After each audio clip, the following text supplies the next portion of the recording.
I start out to do something, and automatically I go right along. I have it all mapped out without even thinking about it. I don't waste any efforts, any extra movements. Okay. Is that typical of a Cancer? Being extremely and utterly organized and having plan A, plan B, plan C, and if they all screw up, you have D and E waiting in the wings. That is typically Cancerian. Okay. Cancers like to be very, very ready for any contingency. Right on top of everything. Yes.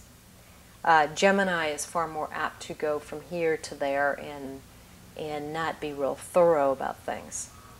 But you were born under a full moon. You have the moon in Capricorn. So that there's a very pragmatic, practical side to your nature as well. Okay.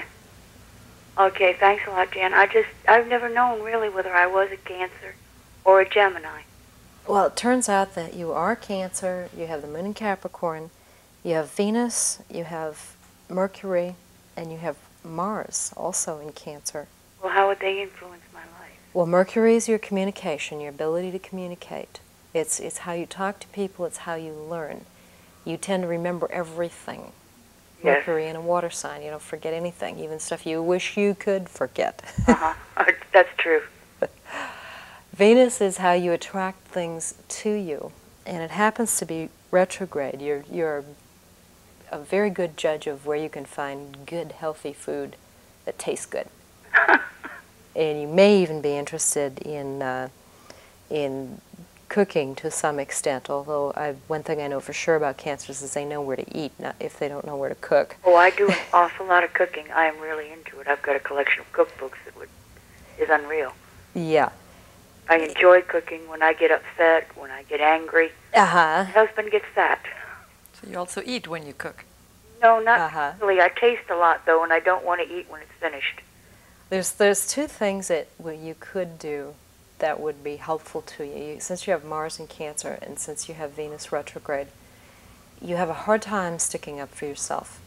You can stick up for the husband, the child, the dog, the neighbor, but when it comes to you, you have difficulty saying, wait a minute, these are my needs, they must be met. Yes, you're right. That's something you need to work on. Is that something that might have to do with a past trauma from this life or some other one?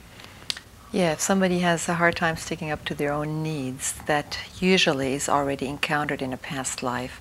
Let's say a situation where it was very difficult to live up to your own needs. Let's say you're born in a country or at a time when it's very difficult to survive.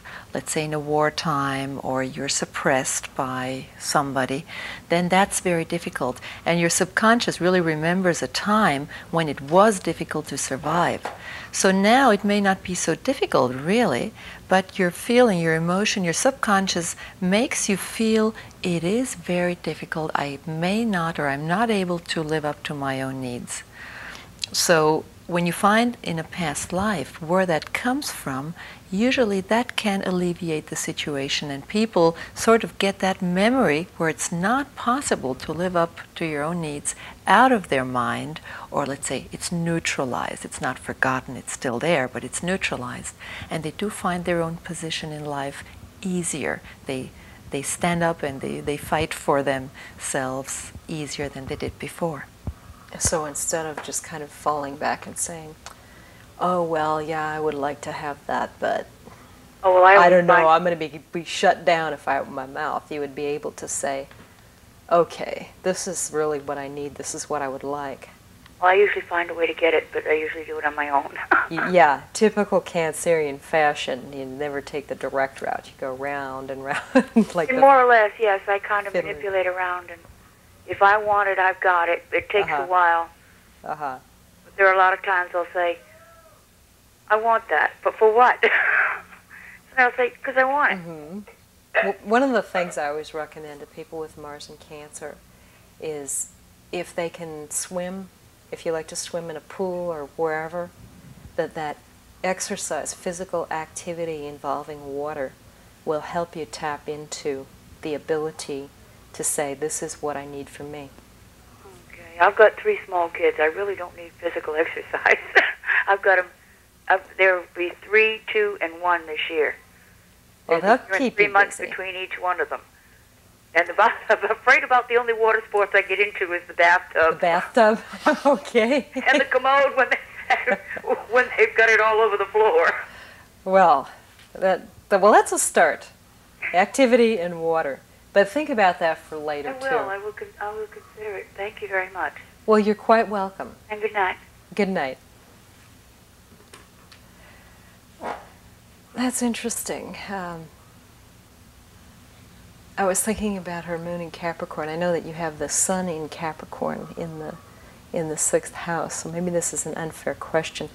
But I'm thinking when somebody has a thing about work, you could call them a workaholic, is that related to a trauma, or is that a good quality, or is that, how would you regard that as a therapist? I regard every behaviorism as having a good intention. Okay, now even a psychosis has a good intention at the bottom of it. You try to achieve something.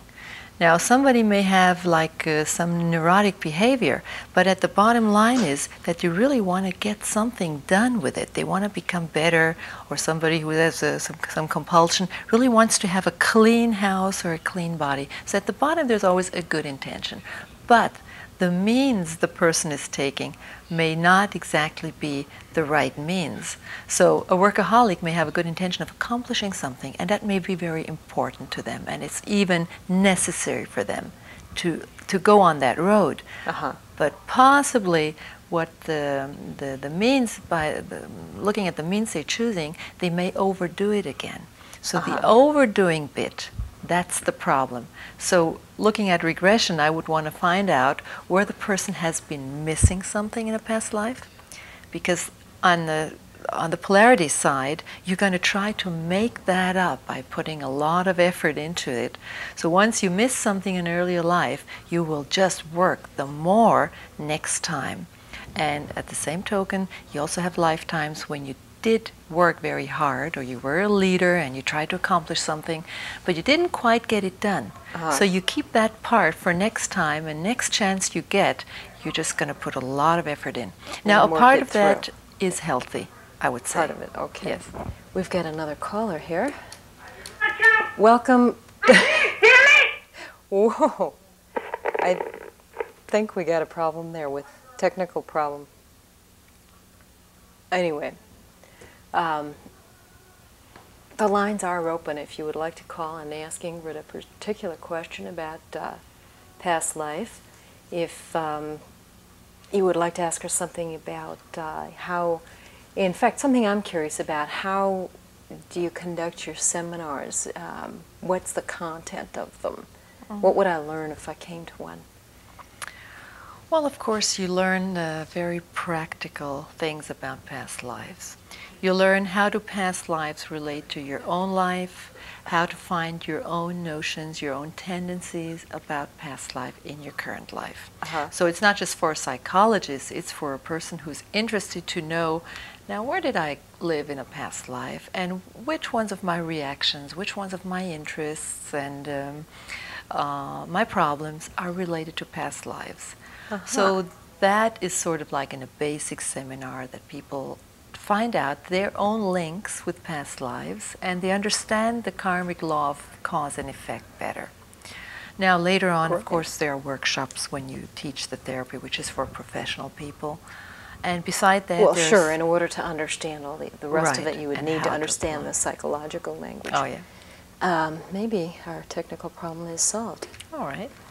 Welcome to Psychic Encounters. You're on the air. Yes, Jan. I recently applied for a part-time job, and I'm supposed to have an interview this week. Do you think I'll get this position? When's your birthday? 11/8/52.